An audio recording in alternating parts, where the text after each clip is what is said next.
வீரன் அத்தியாயம் 26. குமார் ஸ்டோரிஸ் சேனலுடன் இணைந்து இது போன்ற தொடர்களை தொடர்ந்து கேளுங்கள். ராணி முன்னே நடந்து கொண்டே பின்னே திரும்பி ஆதித்யாவின் மார்பு பகுதியில் இருந்த மாருதியை பார்த்தாள். அவளது கண்களில் இருந்த கோபத்தையும் அழுத்தத்தையும் கண்ட மாருதியும் பல்லை கடித்துக் கொண்டு அவளை பார்த்தது. இருவரின் பார்வையும் கத்திச்சண்டை போடுவது போல் பார்த்து கொண்டன. அப்போது மாருதி திடீரென ஆதித்யாவின் மார்பிலிருந்து வெளியில் வந்தது. சிறிது உயரம் பறந்து சுற்றுமுற்றும் அதிர்ச்சியாக பார்ப்பது போல் பார்த்தது.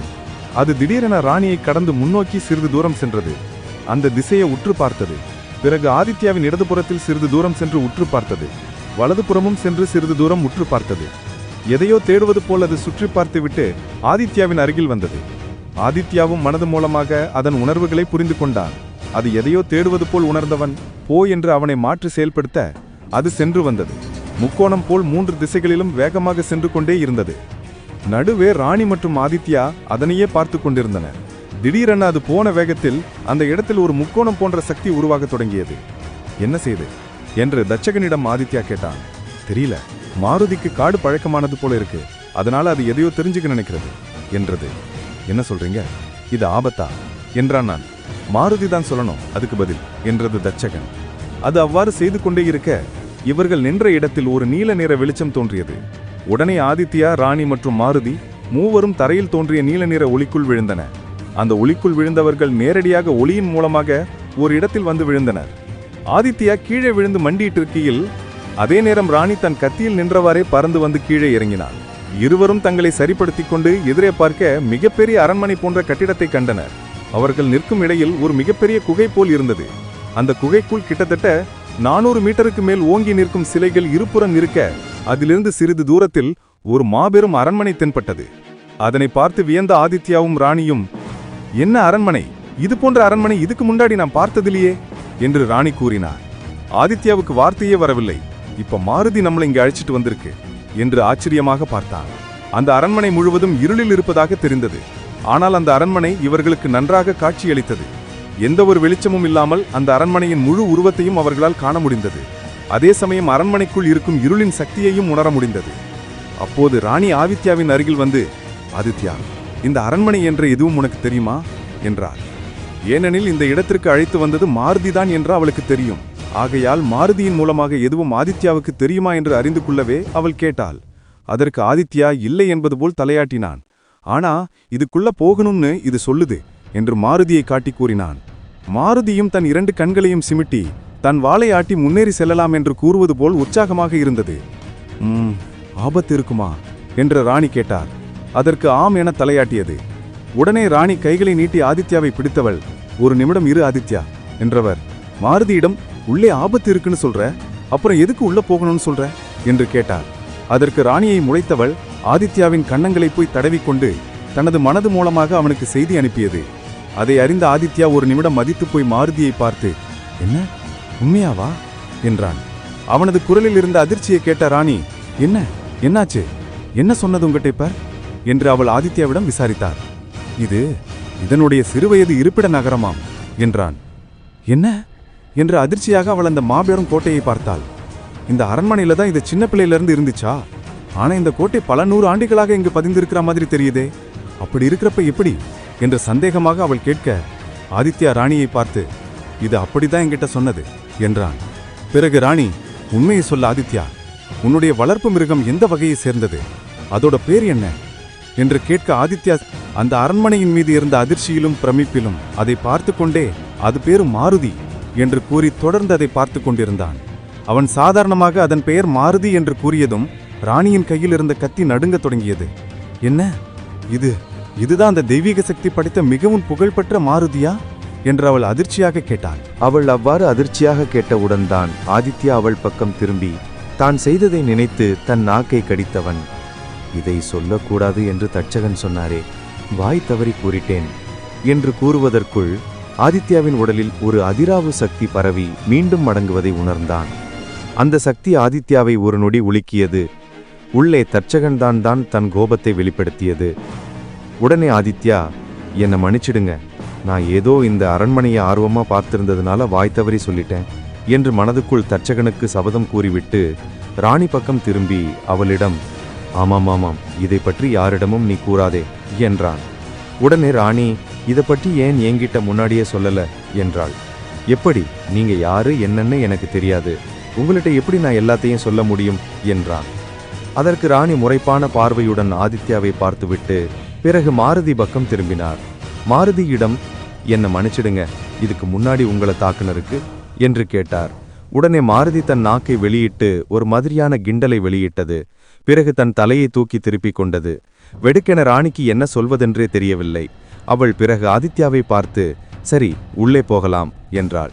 மாருதி இருவருக்கும் முன்னே பறந்து செல்ல ஆதித்யா மற்றும் ராணி அவளை பின்தொடர்ந்து சென்றனர். அப்போது அந்த மாபெரும் அரண்மனைக்கு வாயின் அருகே வந்தபோது 100 அடி உயரத்திலிருந்த இரு சிலையின் உருவமும் நன்றாக தெரிந்தது. சிங்கத்தலை கொண்ட ஒரு மிருகம். அது விசித்திரமாக இருந்தது. அதை இதற்கு முன் யாருமே பார்த்ததில்லை. ஆதித்யாவுக்கும் சந்தேகம், இது எந்த வகையான மிருகம்? சிங்கத்தலை கொண்டுள்ளது, ஆனால் சிங்கம் இல்லையே இது என்றான். அதை பிரமிப்புடன் பார்த்தவள், மாருதி எந்த இனத்தை சேர்ந்தது என்று கூட உனக்கு தெரியாதா என்றாள். ஆமாம், எனக்கு தெரியாது என்றான் ஆதித்யா. உடனே தன் தலையில் கை வைத்தவர், இதை பற்றி ஒன்றுமே தெரியாது, ஆனால் அது உன்னுடைய செல்லப்பிராணி. இதை வெளியில சொன்னா எல்லாருமே சிரிச்சிருவாங்க என்று கூறியவள் பின்பு தொடர்ந்தார். மாருதி யாழி இனத்தை சேர்ந்த ஒரு தெய்வீக விலங்கு. பல 100 ஆண்டுகளுக்கு முன்பு ஏற்பட்ட கடவுள் போர்ல கடவுள்களுக்கு பாதுகாவலனாக எல்லை வீரர்களாக செயற்பட்டதுதான் யாழி இனம். இதற்கு அதீத சக்தி இருக்கு. அந்த சக்தியை வைத்து அரக்கர்களோட போராடி தங்களுடைய உயிரை அது விட்டுச்சு. அதிலிருந்த ஒரு கடைசி யாழி தான் மாருதி. அது சிறு குழந்தையாக இருந்ததுனால அதனால் அப்போது போருக்கு செல்லாமல் அந்த மாபெரும் யுத்தத்திலிருந்து தப்பிச்சது. அப்போதிலிருந்துதான் மாருதி மிகவும் வலிமையும் அது மட்டுமில்லாம யாரும் அது கிட்ட நெருங்க முடியாத அளவுக்கு சக்தி வாய்ந்ததாக மாறிச்சு என்றார். சிறு குழந்தை எப்படி அவ்வளவு சக்தி வாய்ந்ததாக மாறிவிட்டது என்று ஆதித்யா அவளிடம் கேட்க, இதுவும் நான் பழைய வரலாற்று புத்தகத்திலிருந்து தெரிஞ்சுக்கிட்டதுதான். இறந்த யாழிகள் அனைத்தும் தங்களது ஆன்மாக்களை ஒரு சேர மாருதிக்கு கொடுத்துச்சு. அந்த சக்தியின் வலிமைதான் மாருதியை தெய்வீக நிலைக்கு அனுப்புச்சு. இல்லைனா மாருதி ஒரு தெய்வீக போர்க்காவலனாதான் இருந்திருக்கும். ஆனா மாருதி அதிலிருந்து பரிணாமம் அடைந்து தன்னுடைய முன்னோர்கள் சக்தியினால் ஒரு தெய்வீக நிலையை அடைஞ்சிருச்சு. ஒரு தெய்வத்திற்கு உண்டான சக்தியை பெற்றுச்சு. இருந்தாலும் அதற்கு ஒரு சாபம் இருந்தது. அந்த சாபத்தின் வெளிப்பாடுதான் இப்போது அது உன்கிட்ட மாட்டிக்கிட்டு நிக்குது என்று கடைசியாக இவ்வாறு கூறி முடித்தார். அதை கேட்டு ஆதித்யா, என்ன சாபம்? அந்த சாபத்தினால என்கிட்ட எப்படி மாட்டிக்கிச்சு என்று கேட்க, அது என்னதான் ஒரு மிகப்பெரிய தெய்வீக ஆற்றல் படைத்த மிருகமாக இருந்தாலும் அதற்கு ஒரு எஜமானர் தேவை. அவர் மூலமாக மட்டுமே அது அனைத்தையும் செய்து கொள்ள முடியும். அந்த எஜமானர் ஒரு மனிதராக மட்டும்தான் இருக்க வேண்டும் என்பது இதற்கு கொடுத்த சாபம். ஆகையால் தான் கடைசி முறையாக இருந்த மனிதரை மற்றவர்கள் எளிதாக கொன்று முடிந்தது. ஏனெனில் அப்போது மாருதி தனது சக்தியின் விளிம்பை அடைந்ததால் சிறிது தனிமையில் இருக்கச் சென்றது. அந்த நேரத்தை பயன்படுத்தி கொண்ட சில அரக்கர்களும் தீய சக்திகளும் மனிதர்களுக்கு உண்டான பொறாமை குணத்தை தூண்டிவிட்டு அதன் மூலம் அந்த மனிதரசனை எளிதாக வீழ்த்தினார் என்றாள். யாழி அனைத்தையும் கேட்டுக்கொண்டிருந்ததே தவிர அது எதற்கும் மறுப்பு தெரிவிக்கவில்லை. ஏனெனில் யாழிக்கு சிறிது ஞாபகங்கள் மட்டுமே இருந்தது. அவள் கூறியதில் பல விஷயங்கள் அதற்கு ஞாபகம் வந்தாலும் சில விஷயங்கள் இல்லை. அதனால் அது எதற்கு மறுப்பு தெரிவிக்காமல் அனைத்தையும் கேட்டுக்கொண்டு யோசித்து கொண்டே இருந்தது. யாழியை ஒரு பார்வை பார்த்த ஆதித்யா அதனை பார்த்து தன் கை நீட்ட மாருதி அவன் கையில் வந்து அமர்ந்தது. அதன் தலையை தடவி கொடுத்தவன், இத்தனை வருஷமா நீ ஒரு மனிதனுக்காகத்தான் காத்துக்கிட்டு இருக்கியா? அந்த மனிதன் நானா இருந்தது எனக்கு மகிழ்ச்சி. நான் கொஞ்சம் கூட நினைச்சு பார்க்கல என்று மகிழ்ச்சியாக கூறினான். அப்போது ராணி இன்னொரு விஷயத்தை கூறினாள். நீ மாருதியை உனக்கு கிடைத்தது பற்றி வெளியில யார்கிட்டையும் சொல்லாத. அப்படி சொன்னா உன்னை எளிதாக கொன்னுடுவாங்க என்றாள். என்ன சொல்ற என்று கேட்க, இப்ப மாருதிக்கு அந்த அளவுக்கு சக்தி இல்லை. அதனால மாருதியாலும் உன்னை காப்பாற்ற முடியாது. பிறகு சிறிது நேரம் மாருதி மற்றும் ஆதித்யாவை பார்த்தவர் மனதில் வேறு ஒரு எண்ணம் திடீரென தோன்றியது. எனக்கு இப்பதான் எல்லா விஷயமும் புரியுது. எதுக்காக எங்க தலைமை ஆசிரியர் அவ்வளவு பொற்காசுகள் மற்றும் வளங்களை கடமகனுக்கு கொடுத்து எங்க 4 பேரையும் அந்த அரக்க நகருக்கு அனுப்புனாங்கன்னு என்றாள். எதுக்காக என்று ஆதித்யா கேட்க, உன்னை காப்பாத்ததான், உன்னை அங்கிருந்து வெளியில கொண்டு வரத்துக்கு தான். எப்படியோ நீ அங்க இருக்கிறது அவருக்கு தெரிஞ்சிருக்கு. அதனால தான் எங்களை அங்க அனுப்பியிருக்காரு என்றாள். அதை கேட்ட ஆதித்யாவின் முகம் மாறியது. அவன் அதிர்ச்சியாகவும் வியப்பாகவும், என்ன சொல்ற? என்ன காப்பாத்த உங்களை அங்க அனுப்புனாரா? இருக்க வாய்ப்பே இல்லை. இதுக்கு முன்னாடி நான் அவரை பார்த்ததே இல்லை. அவர் எதுக்கு என்ன காப்பாற்றணும் என்றான்.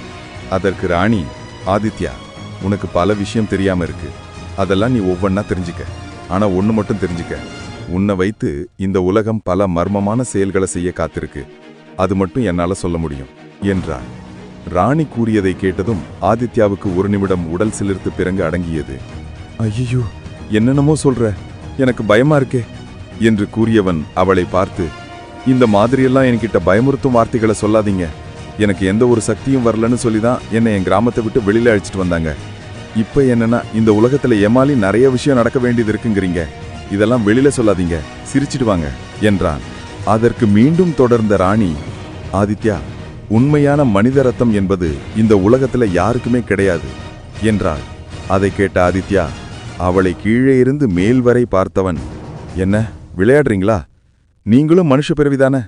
அப்படின்னா உங்களுக்கு மனித ரத்தம் தானே இருக்கும். அதை விட வேற என்ன ரத்தம் உங்களுக்கு கலந்திருக்கு என்றான். அப்போது ஆதித்யாவை பார்த்த ராணி, ஆதித்யா, எனக்கு சத்தியமா புரியல. நீ கற்கள் கிராமத்துல தான் வாழ்ந்தாயா என்றாள். என்னங்க, நீங்க ஒவ்வொரு வார்த்தையும் எதையும் மறத்து வச்சு பேசுற மாதிரியே பேசிக்கிட்டு இருக்கீங்க. ஆமாங்க, கற்கள் கிராமத்துல தான் வளர்ந்த. இப்ப அதுக்கு என்ன என்றான். பிறகு சிறிது யோசித்தவள் ஆதித்யாவை பார்த்து, சரி, இதை பற்றி இனிமே இங்க பேச வேண்டாம் என்றாள். ஏன், என்னாச்சு? சும்மா என்கிட்ட நிறைய கேள்வி கேட்குறீங்களே தவிர அதற்கான பதில தெளிவா சொல்ல மாட்டீங்க. முதல்ல சொல்லுங்க, எதுக்கு என்ன கற்கள் கிராமத்துல தான் பிறந்தாயான்னு கேட்டீங்க என்றான். இல்ல, யாழி, அதாவது மாருதியோட முந்தைய எஜமானன் கற்கள் கிராமத்தை சேர்ந்தவர் தான். அவர்தான் முதல் முறையா கடவுள் போர் நடந்து முடிஞ்ச அப்புறம் ஒரு இடிபாடுகள் இருந்து மீட்டெடுத்தார். அந்த நகரம் முன்பு கற்கள் நகரம்னு செழிப்பா இருந்த ஒரு நகரம். அங்கு நடந்த சண்டையில தான் யாழி பாதிக்கப்பட்டது என்றாள். இதை அனைத்தையும் கேட்ட ஆதித்யா புருவங்களை உயர்த்தி, அப்படின்னா ஏற்கனவே எங்க கிராமத்துக்கும் யாழிக்கும் ஏதோ தொடர்பு இருந்திருக்கும்.